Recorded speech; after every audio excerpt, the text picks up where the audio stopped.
So, when can we expect you back? About that.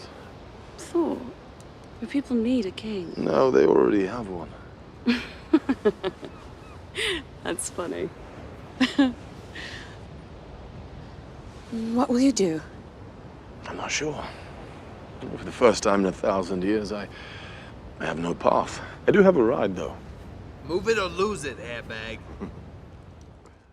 Hey, everyone, it's Mike again. This is gonna be my new Thor 4 video. Got a lot of requests to do a video because everyone's reporting that Gore the God Butcher is supposed to be the main villain. So I'll explain what that means and how they're laying Easter eggs for a really big symbiote Venom story way down the road after Avengers Secret Wars.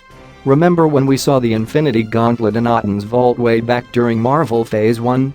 Then they turned that little Easter egg into a huge storyline with the Infinity Gauntlet saga in the movies way later on. So Marvel does things like that, it lays little Easter eggs, something really cool, that they then pay off in a much bigger way down the road. We'll break it all down. There's a new round of the latest videos coming up, and all you have to do to watch and enjoy is be a subscriber and leave your best Thor 4 theory under the video.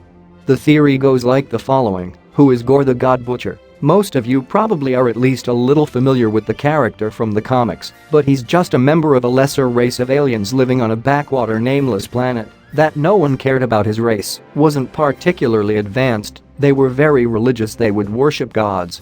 Gore growing up not believing in the gods because they live such a terrible existence was like there's no way that gods exist because otherwise they'd be helping us. One day he sees two gods locked in battle fall from the sky, a golden god fighting another dark one that becomes the proof that the gods exist.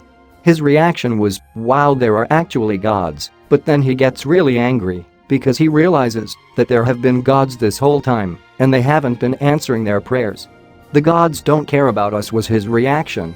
Why is Gore such a hardcore threat? Why would he demand that there be multiple Thors in a movie? Mostly because he wields the Necro Sword, one of the most powerful weapons in the universe, and actually some recent retcons have made it way more powerful than it was originally during the Thor run when it debuted. So you have a couple of Jason Aaron comic book runs of the female Thor. So Taika Waititi said that obviously he was doing the female Thor storyline, which was Jason Aaron's more recent run of the Thor comics. Before that, he did the run with Gore the God Butcher. That's Jason Aaron's story, what a coincidence. Then Taika Waititi would mix some of those storylines together. All the Thor vs Gore the God Butcher stuff happened right before they did Jane Foster female Thor. When Gore stumbles across these two aliens, the Golden God calls for his help, but because he's so angry at the gods not caring about us, he takes the Dark God's weapon and uses it to finish off the Golden God.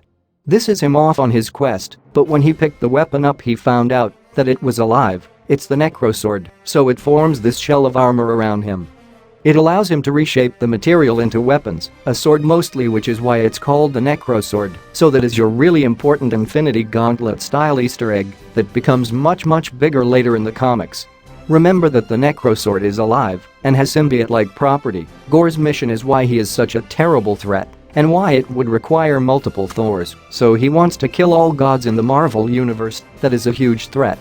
Well, thanks for watching again. This has been another short update about Thor. Take care.